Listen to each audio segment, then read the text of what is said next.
Magandang araw po sa lahat. Alam niyo po ba na ang Department of Social Welfare and Development or DSWD ay nagbigay ng 15,000 cash assistance sa mahigit na 600 na benepisyaryo sa lugar na ito.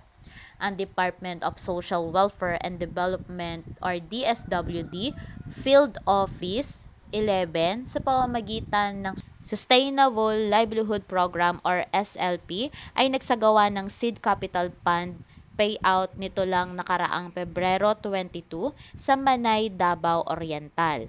May kabuuan 667 ng mga nakalahok sa programa ang nakatanggap ng tig 15,000 cash para sa kanilang individual na proyektong pangkabuhayan. Sinabi ni DSWD 11 Regional Director Attorney Vanessa B. Gokong at SLP Central Office Referral Section Head Noraida T. Bustran ang nanguna sa pagsasagawa ng nasabing aktibidad. Kasama ang mga kinatawan mula sa Axis Party List, ang Provincial Government Unit ng Davao Oriental at ang Local Government Unit ng Manay.